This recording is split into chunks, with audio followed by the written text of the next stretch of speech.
Magandang umaga! Kumusta po? Narito po ulit ang update natin para sa lagay ng ating panahon. Ngayong umaga po ng May 23, 2026. Sa ngayon po ay dalawa na aktibo na LPA ang nasa loob at labas ng ating area of responsibility.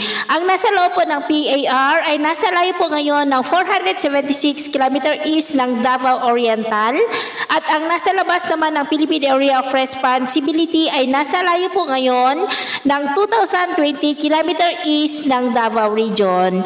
At kung titingnan po natin dito sa wind map forecast, ang LPA po na nasa loob ng PAR ay posible yan na maging bagyo for the next 2 to 3 days na siya pong hahatak at magpapalakas ng habagat. At next week po, posible na maramdaman na ang unang bugso ng hanging habagat, lalo na po sa kanlurang bahagi ng bansa at posible pa na makabuo ng isang panibagong sama ng panahon dyan po sa may South China Sea sa unang mga araw po ng Hunyo. At ito naman ay pinapakita ng forecast model natin pong ginagamit hanggang po sa susunod na 2 linggo.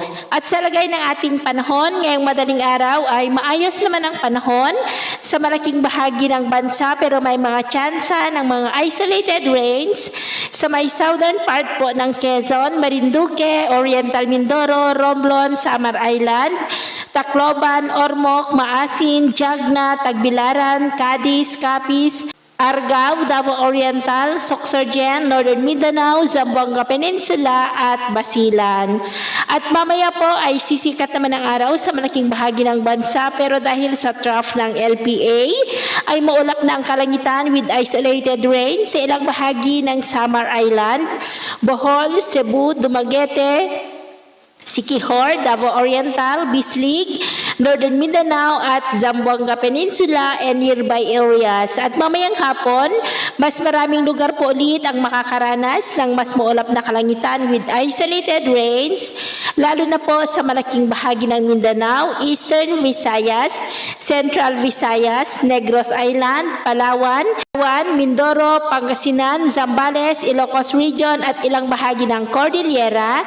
Kaya mag-ingat po tayo lalo na po sa banta ng mga pagbaha at pagguho ng lupa dulot po ng mga pag-uulan, epekto po ng trough ng LPA. At sa atin naman pong mga baybayin, wala naman po tayong nakataas na anumang gale warning signals pero bayong pag-iingat lamang po kung papalaot tayo para mas makaiwas sa mga sakunang pangkaragatan.